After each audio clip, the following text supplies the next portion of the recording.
여러분 안녕하십니까? 6월이 시작됐습니다.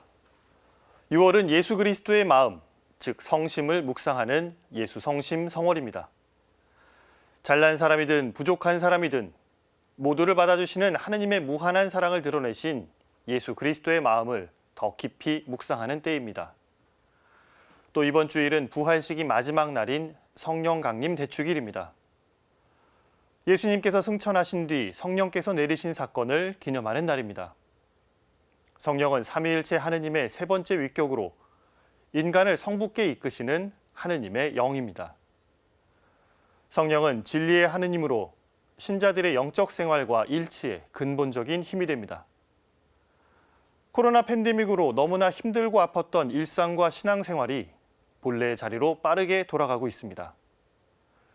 그래도 아직 우리 주위엔 오직 하느님만을 믿고 의지하는 힘겨운 이웃들도 많습니다.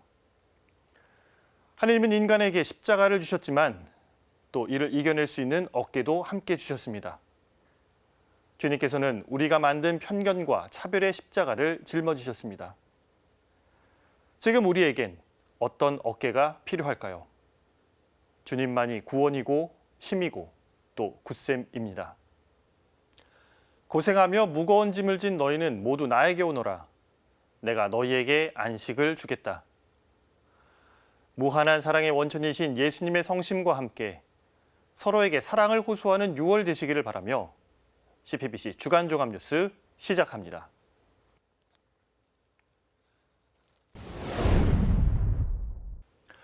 오늘 첫 소식은 한국교회 역사상 네 번째 추기경 탄생 소식으로 시작합니다. 6월 5일부터 성직자부로 바뀌는 교황청 성직자성 장관 유흥식 대주교가 지난 29일 프란치스코 교황으로부터 추기경으로 임명됐습니다. 신임 유흥식 추기경의 서임식은 오는 8월 27일 거행될 예정입니다. 유흥식 추기경 임명 소식 다시 한번 전해드립니다. 유흥식 추기경은 임명 직후 가톨릭 평화방송과의 국제전화 인터뷰를 통해 추기경 임명은 순교조상들 덕택이라고 소감을 밝혔습니다. 아울러 한국인 네 번째 추기경 임명을 축하하는 열기도 뜨거웠습니다. 윤석열 대통령은 한국 천주교의 높아진 위상을 보여주는 것이라고 축하했습니다. 교계에서도 축하 메시지가 잇따랐는데요. 축하 메시지 내용 모아서 전해드립니다. 끝으로 유흥식 추기경은 어떤 분인지 지난 10개월 동안의 바티칸 생활을 돌아봤습니다. 프란치스코 교황과 가장 가까이에서 소통하는 한국인으로 말보다 실천을 강조하는 목자입니다. 함께 보시겠습니다. 교황청 성직자성 장관 유흥식 대주교가 추기경으로 임명됐습니다. 프란치스코 교황은 지난 29일 주일 3종기도 21명의 새 추기경 임명을 발표했습니다. 새로 임명된 추기경 가운데 8명은 유럽 출신이고 2명은 아프리카, 1명은 북미, 4명은 중남미 출신입니다.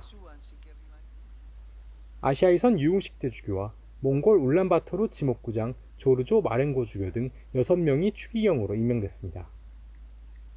유 대주교는 새롭게 추기경으로 임명된 21명 가운데 두 번째로 호명됐습니다.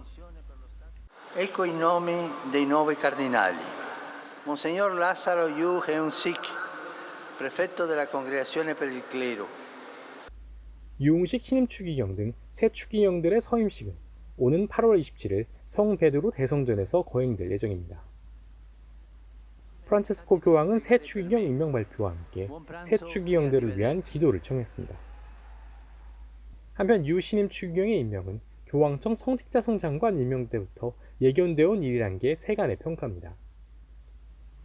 역대 성직자성 장관 모두 추기경으로 임명됐기 때문입니다. 또 새 추기경 임명에 따라 현재 208명인 추기경단은 229명으로 늘어났습니다. 이 가운데 콘클라베 투표권이 있는 만 80세 미만의 추기경은 유흥식 추기경을 포함해 131명이 됐습니다. 특히 한국교회는 고 김수환 추기경과 고 정진석 추기경, 염수정 추기경에 이어 네 번째 추기경을 배출하게 됐습니다. 1951년 충남 논산에서 태어난 유 추기경은 1979년 이탈리아 로마 라테라노대 교의신학과를 졸업한 뒤 현지에서 사제품을 받았습니다. 귀국 후 1994년 대전가톨릭대 교수와 총장 등을 역임했고 2003년 주교품을 받았으며 2005년부터 대종교구장으로 공직해왔습니다. 또 지난해 6월 한국인 성직자로는 처음으로 교황청 성직자성 장관에 임명됐습니다. CPBC 장현민입니다.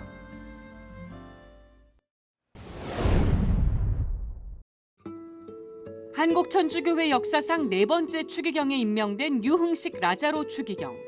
유흥식 추기경은 추기경 임명 이튿날인 30일 CPBC와의 통화에서 신자와 국민에게 감사 인사부터 전했습니다. 이어 지난해 교황청 성직자성 장관 임명에 이어 이번에 추기경에 임명된 것은 순교 조상들의 덕택이라고 소감을 밝혔습니다. 저에게는 과분한 그런 직책입니다. 저로서는 이 모든 것이 우리들이 장한 순교 조상들의 신앙과 삶 덕택입니다. 프란치스코 교황이 유흥식 추기경 임명을 발표한 날은 마침 124위 순교복자 기념일이었습니다. 유흥식 추기경은 이를 거론하며 순교자들의 삶을 살고 또 알리기 위해 노력하겠다고 말했습니다. 임지총 바오로와 권상은 야고보의 122위 당한 순교복자 축일이었습니다. 저로서는 특별히 당한 순교 선조들이 지니셨던 믿음과 삶이 일치했던 그 신앙의 삶을 교황청에서도 그대로 살 뿐만 아니라 순교들의 삶이 전 세계 사제들에게 특별히 전해질 수 있도록 최선을 다하도록 노력하겠습니다. 유흥식 추기경은 한반도 상황에 대한 걱정도 털어놨습니다. 북한이 미사일 발사를 거듭하고 있고 코로나 상황도 어렵다며 우려스럽고 걱정이 많다고 말했습니다.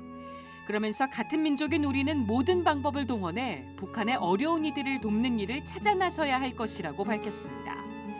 한편 한국인 네 번째 추기경 임명을 축하하는 물결도 이어지고 있습니다.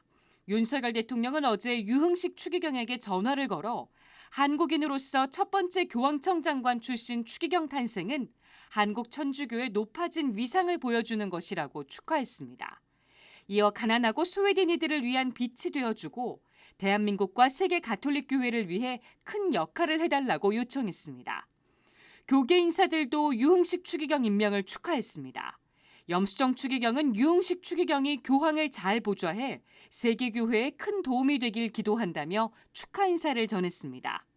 이어 앞으로 세계교회, 특히 가난하고 소외된 아시아와 아프리카 지역에 대한 많은 사목적 관심을 부탁한다고 밝혔습니다. 서울대교구장 정순택 대주교는 추기경 서임을 서울대교구 사제, 수도자, 신자들과 함께 진심으로 축하한다고 전했습니다. 정 대주교도 염추기경과 마찬가지로 어려운 지역교회에 빛이 되어주시고 가난하고 소외된 이들의 목소리를 경청해달라고 전했습니다. 주교회 의장 이용훈 주교는 유흥식 대주교의 추기경 서임은 한국교회에 새로운 바람을 불러일으킬 뿐 아니라 큰 활력소가 될 것이라고 기대했습니다. 이 주교는 유추기경이 지닌 깊은 신심과 친교의 삶은 한국교회와 아시아교회를 넘어 보편교회에서도 큰 힘을 발휘하고 있다며 추기경의 영육간 건강을 위해 기도하겠다고 밝혔습니다. 유흥식 신임 추기경은 지난해 6월 11일 한국인으로는 최초로 교황청 성직자성 장관에 임명됐고 11개월 만에 추기경으로 임명됐습니다. 앞서 사임된 김수환, 정진석, 염수정 추기경이 모두 서울대교구장으로서 추기경에 임명된 것과 달리 유흥식 추기경은 처음으로 비서울대교구장 출신으로 추기경에 서임됐습니다. 유흥식 신임 추기경의 서임식은 8월 27일 바티칸에서 열릴 예정입니다. 지금까지 앵커 리포트였습니다. 유흥식 추기경은 지난해 7월 한국을 떠났습니다. 우리 순교자들 후에답게 가서 잘 살도록 노력하겠습니다. 고맙습니다. 성직자성 장관 임기를 시작하고 불과 2달 만에 시노드가 개막했습니다. 함께 걷는 여정, 시노드 정신은 성직자성을 이끄는 핵심 가치가 됐습니다. 성직자성은 사제 양성뿐 아니라 지역교회의 살림살이를 관리하는 등 방대한 업무를 맡습니다. 특히 요즘엔 사제 성추문 사건이 발생할 때마다 성직자성을 향해 대책을 내놓으란 요구가 쏟아지기도 합니다. 교황이 잘못된 관행을 타파하는 것에 망설임이 없는 것처럼 유추기경도 새로운 도전에 망설임이 없습니다. 지난 3월 19일 전 세계 사제들에게 보낸 서한이 대표적입니다. 유 추기경은 형제들에게 보내는 편지 형식으로 하겠다는 파격적인 시도를 했습니다. 신학적 지식이나 형식주의보다 행동과 실천을 강조하는 점에서 교황의 행보와 모습이 닮았습니다. 신학교는 신부를 만드는 공장이 아니야. 예수님의 제자들이 사는 공동체가 신학교거든요. 물론 이런 결정은 교황과의 긴밀한 소통을 통해 이뤄집니다. 교황님 어떻게 보십니까? 하고 이제 편지를 써서 소고를 보내드렸죠. 즉시 답장오기를 이제 사랑하는 라자로 동의합니다. 아주 좋습니다. 형제 프란치스코가 하고 보내주신 거예요. 눈물이 핑 돌고 머리가 쫑긋했죠. 한반도 문제를 교황청 내에서 공론화하는 데에도 유 추기경의 존재는 절대적입니다. 언제라도 교황청이 한반도 평화를 위해 나설 수 있도록 바쁜 업무 중에도 한반도를 향해 귀를 기울이는 성직자 유흥식 추기경. 상대방의 처지에 놓지 않고서는 통합이 안 이루어져요. 주는 것이 받는 것보다 행복하니까 주는 삶을 살 때 통합이 이루어져요. 복음을 사는 교회와 한반도 평화를 향한 한국인 고위 성직자의 여정은 계속됩니다. CPBC 맹현균입니다. 스스로를 바보라고 불렀던 우리 시대의 큰 어른이죠. 교황청이 선정한 신앙의 증인이자 한국 천주교 첫 추기경, 바로 고 김수환 스테파노 추기경입니다. 추기경이 살아계셨다면 올해로 100세가 되는데요. 6월 6일 탄생일을 맞아 곳곳에서 기념미사와 행사가 열리고 추기경의 시복을 추진하는 움직임도 구체화되고 있습니다. 이런 가운데 지난 2014년 서울 광화문 광장에서 프란치스코 교황의 주례로 거행된 시복미사, 다들 기억하실 겁니다. 당시 복자품에 오른 윤지충 바오로와 동료 순교자를 기념하는 미사가 봉헌됐습니다. 순교자 기념 미사 실황도 함께 전해드립니다. 음력으로 1922년 5월 8일 대구에서 태어난 고 김수환 추기경. 올해 6월 6일은 김수환 추기경이 탄생한 지 양력으로 100년이 되는 날입니다. 이를 기념해 추기경의 숨결이 배어있는 서울과 대구, 군위에서 기념미사가 봉헌됩니다. 서울대교구는 6월 5일 낮 12시 주교자 명동대성당에서 서울대교구장 정순택 대주교 주례로 기념미사를 봉헌합니다. 대구대교구는 탄생일인 6월 6일 오전 11시 대구대교구 성모당에서 같은 날 오후 3시엔 군위에 있는 김수환 추기경 사랑과 나눔공원에서 미사를 봉헌합니다. 추기경의 정신을 되새기는 다채로운 행사도 이어집니다. 서울 가톨릭 연극협회는 7월 한 달간 서울과 대구, 포항과 안동에서 김수환 추기경의 일생을 다룬 연극 추기경 김수환을 무대에 올립니다. 김수환 추기경 역은 배우 심우창 세베로 씨가, 젊은 김수환 추기경 역은 배우 장대성 베드로 씨가 맡았습니다. 초연을 앞두고 서울대교구 영성센터에서는 연습이 한창입니다. 1980년대 김수환 추기경의 미공개 흑백 사진을 전통 한지에 담아낸 전시회도 대구와 군위에서 이어집니다. 5월 중순 서울 전시에 이어 7월 13일부터 19일까지는 대구대교구 주교자 범어대성당 드망즈 갤러리에서, 7월 20일부터 31일까지는 군위에 있는 김수환 추기경 사랑과 나눔공원에서 전시회가 열립니다. CPBC는 김수환 추기경의 정신을 실천하는 단체를 만나는 릴레이 토크 콘서트 서로에게 밥이 되겠습니다를 방송 중입니다. 가톨릭대 김수환 추기경 연구소를 비롯해 전진상 의원과 복지관, 바보음악회, 바보의 나눔 활동이 토크 콘서트를 통해 재조명되고 있습니다. 재작년에 나온 홀리 풀, 거룩한 바보라고 하는 이러한 책을 통해서 처음으로 우리 김수환 추기경님을 전 세계에다 영어로 소개한 바 있었고요. 마지막 순간까지 잘 살아보자. 이 며칠이든 한 달이든 두 달이든 그래도 잘 살아보자. 이렇게 하는 의미입니다.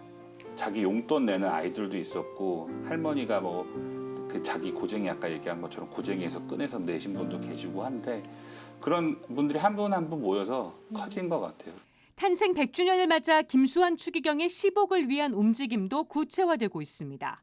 한국천주교 평신도 사도직 단체협의회는 최근 추기경 시복 추진 방안을 논의한 데 이어 서울 평협을 중심으로 시복 추진에 동참하는 교구들과 논의를 이어갈 계획입니다. 초대 마산교구장을 거쳐 서울대교구장에 임명되고 1969년엔 한국인 최초로 추기경에 서임된 김수환 추기경. 추기경은 평생 사랑과 나눔을 몸소 실천하며 종교 지도자를 넘어 온 국민에게 어둠 속 등대 같은 존재가 되었습니다. 탄생 100주년 기념일을 맞아 거룩한 바보를 기억하고 추모하는 분위기는 더욱 무르익을 전망입니다.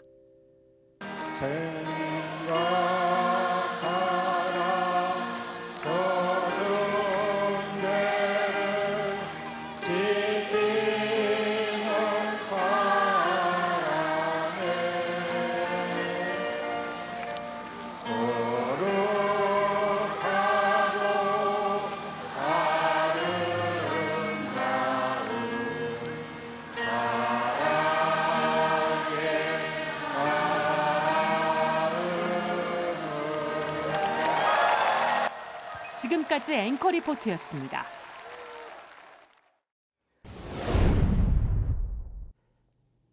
단일 장소에서 가장 많은 순교 성인과 복자가 탄생한 서소문방 내거리 순교 성지. 8년 전 프란치스코 교황의 방한 때 시복된 124위의 복자들 가운데서도 27위가 서소문방 내거리 순교 성지에서 순교의 칼날을 받았습니다. 지난 28일 복자 윤지충 바오로와 동료 순교자들 기념 미사가 이곳 성지 콘솔레이션 홀에서 거행됐습니다.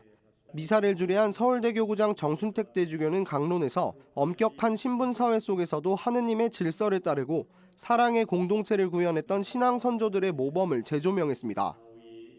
양반과 상인이라는 신분의 차이를 넘어서 하느님의 피조물로서 서로 사랑하라는 그러한 예수님의 말씀을 지킴으로써 하느님 앞에 모두가 평등하다는 그러한 천국을 이미 이 지상에서 살고 계셨던 것입니다.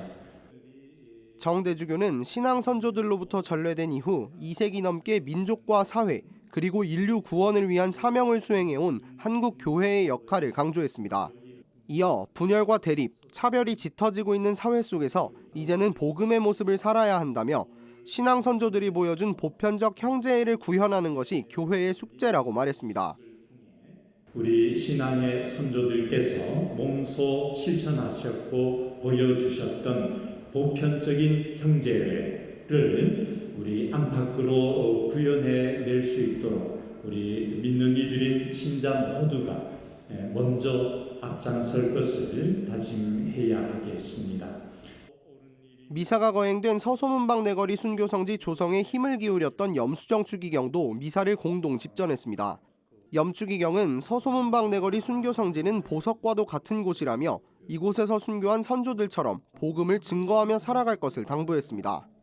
경선들이 복음을 증거하고 마음에서부터 복음의 기쁨을 이렇게 누리면서 천국의 기쁨을 누리면서 이렇게 행복하게 모든 어려움을 이기면서 살아가기를 빕니다. 그렇게 복음을 증거하며 삽시다. 미사에 앞서 염수정 추기경과 서울대교구 주교단은 서소문방 내거리 순교성지 순교자 현양탑을 찾아 헌화한 뒤 기도를 바쳤습니다. 현양탑에 받쳐진 꽃에는 순교 선열들의 시복 시성을 위한 염원이 담겼습니다.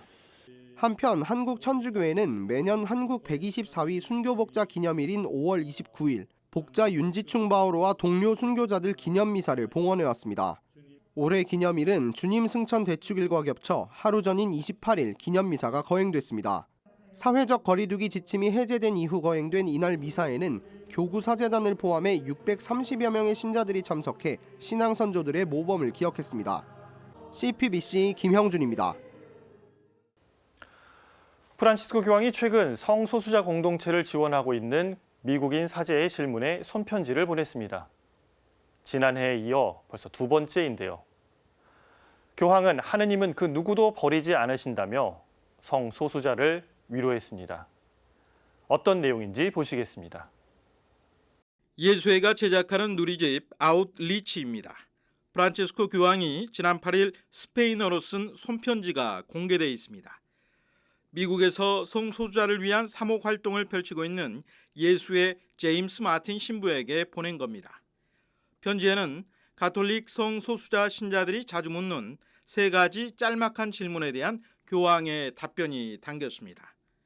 첫 번째 질문은 성소수자들이 하느님을 아는 데 있어 가장 중요한 것은 무엇인가입니다. 교황은 하느님께서는 아버지이시며 당신 자녀 중 그 누구도 버리지 않으신다는 점이라고 답했습니다. 하느님의 방식은 친밀함, 자비, 온유한 사랑이라며 이 길을 따라가면 하느님을 발견할 수 있을 것이라고 덧붙였습니다. 두 번째 질문은 성소수자들이 교회에 대해 무엇을 알았으면 하는가입니다. 교황은 그들이 사도행전을 읽어보면 좋겠다고 공고하면서 그 안에서 살아있는 교회의 모습을 발견하게 될 것이라고 설명했습니다. 마지막 3번째 질문은 교회에서 배척당한 경험이 있는 가톨릭 성소수자 신자들에게 해주고 싶은 말씀은 무엇인가입니다. 프란치스코 교황은 교회의 배척이 아니라 교회를 다니는 사람들의 배척으로 여겼으면 한다며 성소수자 신자들을 위로했습니다.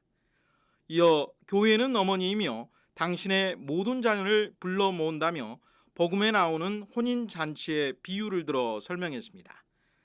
잔치에 초대된 이들은 선한 사람, 죄인, 부자, 가난한 사람 등 그 누구도 배제되지 않았다고 일깨웠습니다. 그러면서 구별하는 교회, 순수 혈통을 내세우는 교회는 거룩한 어머니의 교회가 아니라 분파일 뿐이라고 일갈했습니다. 성소수자 신자들을 향한 프란치스코 교황의 관심과 사랑은 이번이 처음은 아닙니다. 교황은 지난해 6월 직접 쓴 손편지에서 성소수자들이 그리스도의 사랑 속에서 성장하기를 기도했습니다. CPBC 윤재선입니다. 코로나19는 인류에게 큰 깨달음을 주었습니다. 인류의 일상이 잠시 멈춘 2년 동안 지구의 대기질은 놀라울 만큼 좋아졌고 세계 여러 곳의 생태계도 복원됐습니다. 세계 각국이 탄소 줄이기에 몰두하고 있는 요즘, 지구가 또다시 열병에 시달리지 않게 하려면 예전으로 돌아가서는 안 되겠죠. 주교회의 생태환경위원장 박현동 아빠스는 6월 5일 환경의 날을 맞아 지구의 운명을 바꿀 수 있는 선택을 당부했습니다. 담화 내용 전해드립니다. 지난해 유엔 기후변화협약 당사국 총회에서 화제가 됐던 오징어 게임 패러디입니다. 회의를 계기로 많은 국가들이 온실가스 감축 목표를 상향했지만 지구온도 상승폭을 1.5도 이내로 묶기엔 부족하다는 지적이 나옵니다. 그런가 하면 코로나19로 멈춘 짧은 시간 동안 지구의 대기질은 개선됐고 생태계는 복원됐습니다. 주교회의 생태환경위원장 박현동 아빠스는 모든 것은 서로 연결되어 있다는 걸 큰 희생을 치르며 배우고 있다고 지적했습니다. 그러면서 뼈아픈 질문을 던졌습니다. 그럼 인간의 자리는 어디입니까? 그것은 바로 지금 창조 질서를 회복하고 보존하는 자리가 아니겠습니까? 박 아빠스는 인간은 다시 선을 선택하고 새롭게 시작할 수 있다는 찬미받으소서 구절을 인용하며 현명한 선택을 요청했습니다. 우리의 선택으로 이 지구의 운명을 바꿀 수 있는 희망과 우리의 실천이 만날 수 있는 자리에 머물러야 합니다. 환경의 날은 1972년 6월 스웨덴 스톡홀름에서 열린 유엔 인간환경회의에서 제정된 날로 올해 제정 50주년을 맞았습니다. 주교회의 생태환경위원회와 수원교구 생태환경위원회는 오는 6일 수원교구청 강당에서 기후위기 극복과 지속가능한 사회라는 주제로 심포지엄을 개최할 예정입니다. 지금까지 앵커 리포트였습니다. 정부가 용산 미군기지 일부를 공원화해 지난달 25일부터 시범 개방하려 했던 계획을 발표 하루 만에 취소했습니다. 편의시설 등 사전 준비 부족을 이유로 들었는데요. 공원 개방을 서두르기에 앞서 용산 미군기지 오염 문제부터 해결해야 된다는 목소리가 높습니다. 이어서 전해드릴 환경 소식은 도심 생태계의 보루인 가로수 소식입니다. 봄이나 가을에 가지치기를 한 후 가지가 완전히 잘린 가로수를 보셨을 텐데요. 나무의 성장을 방해하는 행동이지만 마땅한 규정이 없어 제대로 관리가 되지 않고 있다 합니다. 전문가들은 가로수 관리 지침은 물론 가로수를 생명으로 받아들이는 자세가 필요하다고 조언합니다. 어떤 조언인지 살펴봤습니다. 국토교통부가 지난해 7월 공개한 용산공원 조성 계획을 위한 영상입니다. 용산 호수와 다양한 녹색 생태 공간이 시민들을 맞이합니다. 국민의 의견을 듣겠다는 취지로 제작된 이 영상의 주제는 치유입니다. 국토교통부는 치유가 필요한 용산공원 부지를 지난달 25일부터 시범 개방한다고 했다가 편의시설 등 사전 준비 부족을 이유로 하루 만에 연기했습니다. 정부는 오는 9월에 본격 개방을 추진한다는 계획입니다. 하지만 정부가 이미 반환받았거나 앞으로 돌려받을 용산 미군기지의 오염 정화 작업이 걸림돌입니다. 지난 2020년 12월 가장 먼저 반환받은 4만 6천여 제곱미터의 용산 남영역 인근 캠프킴 부지, 그리고 이달 중 반환이 예정된 사우스포스트 내 장교 숙소와 학교 등에 있는 33만여 제곱미터의 부지, 환경부가 이들 지역의 토양과 지하수 오염을 조사했더니 상황은 아주 심각했습니다. 토양의 경우 기름 오염 수치가 공원용 토지 기준치의 9배, 지하수는 기름 오염 수치가 기준치의 18배 이상 검출됐습니다. 일부 지점에선 구리, 니켈 등 발암물질 10여 종을 비롯해 맹독성 1급 발암물질인 다이옥신이 기준치의 34배 넘게 검출되기도 했습니다. 치유는커녕 이곳에선 없던 병도 얻어갈 정도로 높은 수치입니다. 과거에도 용산기지 내 크고 작은 기름 유출 사고는 끊이지 않았습니다. 반환받지 않은 곳도 지금 반환받기로 약속되어졌거나 캠프킨처럼 우리가 정밀조사를 한 지역에서처럼 똑같이 오염 상황이 심각할 것이다라고 충분히 유추해 볼 수 있는 기록들입니다. 정부는 위해성 논란에도 불구하고 출입이나 관람 시간을 제한하고 기준치를 초과하는 토지 위에 잔디 등을 입히면 별 문제가 없을 거라는 입장. 하지만 환경단체는 오염물질에 노출되는 걸 막을 수는 없다고 우려합니다. 휘발성으로 바람으로 공기 중으로 접촉이 돼서 안전에 위험을 만드는 물질들이거든요. 그렇기 때문에 사실은 뭘 덮거나 그리고 출입 시간을 제한한다고 해서 일체의 위험성을 다 없앨 수 있다 이렇게 말하기는 어렵습니다. 시민단체는 정부가 오염 정화 계획 없이 공원 조성 계획을 무리하게 추진한다고 목소리를 높이고 있습니다. 당연히 의견 수렴 절차가 필요하겠죠. 근데 의견 수렴 이전에 공원을 개방하려면 반환받고 나서 정밀 조사를 하고 정화를 하고 그리고 그곳이 안전한지를 확인하고 검증한 다음에 개방해야 된다. 환경오염 정화뿐 아니라 그에 따른 비용 문제도 해결해야 할 과제입니다. 미국은 해외 기지를 반환하면서 오염 정화 비용을 부담한 적이 거의 없습니다. 우리 정부는 오염 책임과 정화 비용에 대해 미군과 계속 협의하겠다는 언론적 입장만 밝히고 있습니다. 수천억, 많게는 수조 원에 이를 걸로 추정되는 환경 오염 정화 비용을 우리가 떠안을 가능성이 크다는 지적마저 나옵니다. 한국 정부가 안전하다고 얘기해서 개방한 곳을 여기 위험하니까 오염 정화 비용 내놔라 어떻게 말할 수 있습니까? 정부는 용산공원을 국민 소통의 뜰로 조성한다는 계획인데 누구를 무엇을 위한 소통의 공간인지 환경 시민단체들은 정부를 향해 묻고 있습니다. CPBC 윤재선입니다. 고속도로 옆으로 수십 그루의 가로수들이 늘어져 있습니다. 잔가지는 물론 큰 줄기들마저 모두 잘린 흉측한 모습입니다. 이렇게 가지가 모두 잘린 가로수는 도심 속에서도 흔히 찾아볼 수 있습니다. 보기에도 흉측하지만 무분별한 가지치기는 나무의 성장도 방해합니다. 나뭇잎이 줄어 광합성을 제대로 할 수 없게 되는 데다 자른 상처가 부패, 나무 전체가 괴사하는 일도 있습니다. 나무를 자를 때 굵은 가지가 많이 잘리게 되면 그 속이 부패하기 시작해서 이 썩는 균이 나무 속까지 썩게 만들어요. 나무의 건강을 위태롭게 하는 거죠. 무분별한 가지치기가 계속되는 이유는 이를 규제할 마땅한 근거가 없기 때문입니다. 현재 우리나라의 가로수 가지치기에 관련된 법적 근거는 가로수 조성 및 관리 규정이 유일합니다. 다만 현재 관리 규정은 가지치기 대상만 규정하고 있을 뿐 어떻게 가지치기 해야 하는지 규정하고 있지는 않습니다. 별다른 규정이 없다 보니 예전에 해온 관례대로 가지치기 하는 일이 반복된 겁니다. 그 사이 가로수들은 제대로 관리받지 못한 채 사각지대에 놓여왔습니다. 항상 늦가을 봄철에 무자비한 가지치기로 인해서 이 나무의 수용이 온전하지 못한 상태고요. 때로는 도로를 확장한다거나 또는 여러 가지 상가 앞에 통행 불편이나 또는 그 차량 진출입로를 낸다고 해서 나무를 또 많이 베어내고 있어요. 뒤늦게 환경부가 가로수 관리 지침을 만들겠다고 나섰습니다. 전문가들은 정부가 관리 지침을 만들겠다고 하자 환영의 뜻을 밝혔습니다. 그러면서 지침 속에 나무가 잘 성장할 수 있는 환경을 조성하는 방안 역시 담아야 한다고 조언했습니다.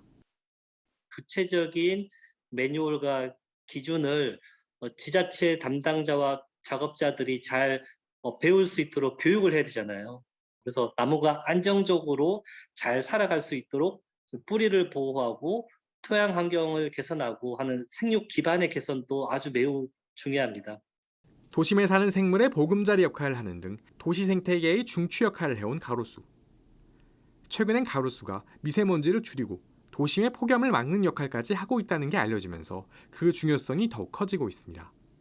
가로수를 지키는 데 앞장서온 최 의원은 가로수를 지키고 보호하기 위해선 우선 나무를 생명으로 바라보는 자세가 중요하다고 말했습니다. 최 의원은 또 그 시작점으로 나무를 생명으로 규정하고 보호할 도시나무 보호법을 만들자고 제안했습니다. 아파트나 상가나 일반 대지에 있는 나무는 또 제물로 처리되고 있거든요. 그래서 동물보호법처럼 물건이 아닌 생명으로 법적인 지위를 가져야 뭔가 우리 사회에서 나무를 살아있는 생명으로 존중해 줄 수 있는 기본이 되지 않을까. CPBC 장현민입니다. 이번에는 가톨릭교회의 아름다운 전통이죠. 대부모 제도에 대해 알아보겠습니다. 신앙의 후견인인 대부모는 자녀가 올바른 신앙생활을 할 수 있도록 돕는 역할을 부여받는데요. 그런데 예비 신자들은 대부모를 찾는 것을 어려워하고 반대로 대부모가 되기를 부담스러워하는 신자들이 많다고 합니다. 어떤 이유에서 그런지 짚어봤습니다. 한 인터넷 커뮤니티에 세례를 앞둔 예비 신자가 대부모를 찾지 못해 고민하는 글이 올라와 있습니다. 코로나19로 온라인 교리를 듣게 돼 아는 신자가 없다는 글도 있습니다.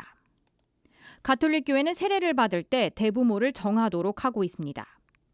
교회법에 따르면 대부모는 만 16세가 넘어야 하고 견진을 받은 신자로서 성실한 신앙생활을 하는 사람이어야 합니다. 세례를 받는 자의 아버지나 어머니가 그 역할을 대신할 수도 없습니다. 천주교에 입교하는 예비 신자들은 대부모를 구하는 게 쉽지 않습니다. 나 홀로 본당을 찾은 이들을 위해 본당에서 대부모를 찾아 연결해 주기도 하지만 견진받은 신자의 수가 줄면서 이마저도 녹록지 않습니다. 한국 천주교회 통계에 따르면 지난해 전국에서 견진 세례를 받은 이는 2만 5천 명으로 집계됐습니다. 코로나19 전인 2019년과 비교해봐도 견진 세례자 수 회복은 61% 정도였습니다. 견진 세례를 받았더라도 대부모가 돼서 관계 맺는 걸 부담스러워하는 신자도 느는 추세입니다. 신앙적인 문제도 있지만 당연히 그걸 넘어서서 인간적인 관계를 맺는데 요즘 어려움을 많이 겪는 것 같아요. 괜히 관계를 맺는 게 좀 두렵고 어색하고 또 그 관계를 이어간다는 부담감이 그 대부대모를 꺼려하는 이유이지 않나 하는 생각이 들어요. 교회의 7성사 가운데 하나인 견진성사는 세례를 완성하는 성사입니다. 신자들은 견진성사를 통해 더욱 성숙해지는 만큼 그리스도인으로서 의무에 충실할 필요가 있습니다. 교회법에는 대부모의 소임은 세례받을 어른을 입교할 때 도와주고 그리스도인의 의무를 충실히 이행하도록 돕는 것이라고 쓰여 있습니다. 신자들은 대부모가 되는 것을 진지하게 고민하고 대자녀들의 신앙생활을 돕는 역할을 충실히 해내야 합니다. 신앙적으로 이끌어주는 그런 역할이 필요한 거죠. 그래서 나는 이끌어줄 자격이 안 돼라고 생각해서 이 관계를 꺼려하는 경우가 많다 보니까 어떻게 하면 내가 이걸 내 대자를 또 대녀를 잘 이끌어줄 수 있을까에 대해서 우리가 좀 고민을 해봐야 될 것 같아요. CPBC 전은지입니다. 저희 CPBC는 이번 주를 감사주간으로 지내고 있는데요. 그동안 CPBC TV 시청자와 라디오 청취자, 그리고 신문 독자와 후원자들이 ARS를 통해 전달한 성금은 과연 얼마나 될까요? 아울러 가톨릭 평화신문은 22년째 사랑이 피어나는 곳에라는 사랑 나눔 캠페인을 펼쳐 우리 주변의 어려운 이웃에게 성금을 전해왔습니다. 교회와 세상을 잇는 사랑의 다리, CPBC의 선한 영향력을 전해드립니다. 사랑의 백신 나눔, 산불 피해, 성전 건립. 가톨릭 평화방송 ARS에 모인 시청취자와 독자 여러분의 사랑의 열기는 여전히 식을 줄 모릅니다. 코로나19 팬데믹이 본격화한 2020년부터 TV 메인 미사를 통해 접수되기 시작한 ARS 성금이 올해에도 계속되고 있습니다. 하루에 적게는 100여 명에서 많게는 2만여 명에 이르는 이 시대의 착한 사마리아인들이 ARS 모금에 참여하고 있습니다. 2020년 모인 성금은 1억 1,900여만 원. CPBC는 2020년 한 해 동안 가톨릭 광주 사회복지회를 비롯한 전주교구 사회사목국, 의정부 사회복지법인 대건 카리타스, 군종교구 등 6곳에 여러분의 사랑을 전했습니다. 코로나19가 기승을 부리던 지난해엔 오히려 사랑의 성금이 더 늘었습니다. 2021년엔 서울대교구 성서국을 시작으로 빈첸시오회, 교황대사관, 춘천교구 효자동 본당 등 11곳에 6억 8,900여만 원을 전달했습니다. 올해는 성금이 더 늘어 4월 25일까지 전달한 ARS 성금만 8억 6천여만 원에 이릅니다. 시청취자와 독자 여러분의 사랑은 마산교구를 비롯해 원주교구 태장 1동 본당, 산불 피해가 막심한 안동교구 등 10곳에 사랑의 다리가 되어주었습니다. 20년 가까이 조립식 컨테이너 건물을 성전 삼아 미사를 봉헌해온 원주교구 태장 1동 본당은 지난 3월 3,200여만 원의 성금을 받았습니다. 여러분들이 많이 도와주셔가지고서는 우리 성당 건축 기금 마련에 많은 도움이 되었습니다. 진심으로 다시 한번 감사드리겠고요. 우리 가톨릭 평화방송 시청하시는 분들 또한 저희에게 도와주셨던 그 마음 또 다른 이웃들에게도 나눌 수 있는 소중한 계기가 되었으면 좋겠습니다. 지난 3월 열흘간 이어진 울진과 강원 지역 산불로 막대한 피해를 입었던 안동교구와 춘천교구 이재민을 위한 ARS 성금은 2억 원이 넘게 모였습니다. 우리 신자들뿐만이 아니라 그 지역에서 피해를 입은 그분들과 함께 우리 평화방송에서 이렇게 좋은 일을 해주신 것을 같이 함께 나누고 그분들에게 그래도 큰 힘이 될 수 있는.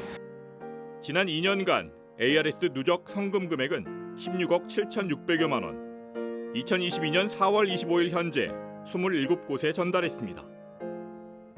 ARS 성금과는 별도로 가톨릭 평화신문은 지난 2000년부터 사랑의 피어나는 곳을 통해 독자들이 마련한 정성 어린 성금을 어려운 이웃들에게 전달해 왔습니다. 2001년 4억 3,800여만 원의 성금을 시작으로 2005년엔 5억 2천여만 원, 2010년엔 6억 원을 전달하는 등 매년 성금이 늘고 있습니다. 2018년엔 한 해 성금 전달 금액이 10억 원을 넘었고 코로나19 시기인 지난해엔 13억 5천여만 원을 49명에게 전달했습니다. 지금까지 22년간 사랑이 피어나는 곳을 통해 어려운 이웃들에게 전달한 성금은 157억 3천여만 원, 수혜자는 1,000명을 넘었습니다. CPBC는 교회와 세상, 그리스도인과 도움이 절실한 이웃을 연결하는 사랑의 다리 역할을 톡톡히 해내고 있습니다. CPBC 이희미입니다.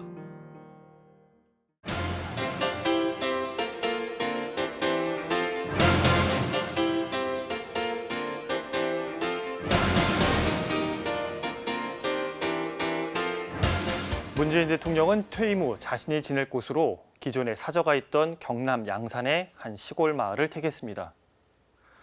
보시는 것처럼 농사도 짓고 독서도 하며 조용히 지낼 것이고 현실 정치에서는 잊혀진 존재가 되고 싶다고 자주 표현했습니다. 그런데 문 전 대통령은 자신의 바람대로 조용한 일상을 살지 못하고 있다 합니다. 귀향 후 첫 주일 미사를 제외하고는 양산 덕계성당 주일 미사도 다니지 못할 뿐 아니라 집 밖으로 나가거나 창문을 여는 일도 마음 편히 할 수 없는 상황이라고 합니다. 바로 사저가 있는 평산마을에 연일 끊이지 않는 보수단체의 시위 때문입니다. 사실 언론에 보도된 내용을 보면 단순 시위 정도가 아니라 혐오와 증오로 채워진 욕설로 문 전 대통령뿐만 아니라 조용한 시골 마을 주민 전체가 고통을 호소했습니다. 저 역시 개인적으로 이와 비슷한 경험을 한 적이 있습니다. 가톨릭 평화방송에 부임하기 전 서울대교구 노동사목위원회에서 소임할 때 쌍용자동차 해고 노동자와 연대했을 때의 일입니다. 2018년 여름 해고 노동자들은 복직을 호소하며 서울시청 앞 대한문 광장에서 마지막 농성장을 차렸습니다. 그런데 그 주변에 몰려든 보수단체에서 밤낮으로 욕설과 협박을 가해왔습니다. 정말이지 단 10분도 머물기 어려웠습니다. 미움과 증오로 가득 찬 곳, 이해와 존중이라고는 찾아볼 수 없고 대화마저 불가능한 곳, 바로 지옥의 모습 같았습니다. 고통을 호소하는 평산마을 주민들의 신고에 양산경찰서도 입장을 밝혔습니다. 적법하게 신고된 집회이고 소음 규정을 어기지 않기에 집회를 제한하기에 힘든 부분이 있다고 말합니다. 그러나 경찰의 이 말에 한 가지 상상을 해봅니다. 만약 문 대통령의 사저가 자그마한 농촌의 시골 마을이 아니라 서울 강남구 청담동이거나 용산구 한남동의 고급 빌라였다면 어땠을까요? 현직 대통령의 관저 부근이라면 공권력의 대응은 과연 동일했을까요? 집회와 시위에 관한 법률 제8조는 다른 사람의 주거지역이나 이와 유사한 장소로서 사생활의 평온을 뚜렷하게 해칠 우려가 있는 경우 집회나 시위는 금지 또는 제한을 통고할 수 있다고 규정합니다. 공권력은 대상이 누구이든 그 지역이 어디이든 차별의 의심이 들지 않도록 공정하게 집행되어야 합니다. 그러나 힘없는 어르신이 사는 마을과 서울의 고급 빌라가 즐비한 부촌 사이에서 법 집행이 다를 수도 있겠다는 이 우려는 우리가 이미 그러한 현실을 너무나 많이 경험했던 탓은 아닐런지요. 평산마을이 하루빨리 평온을 되찾기를 기대합니다.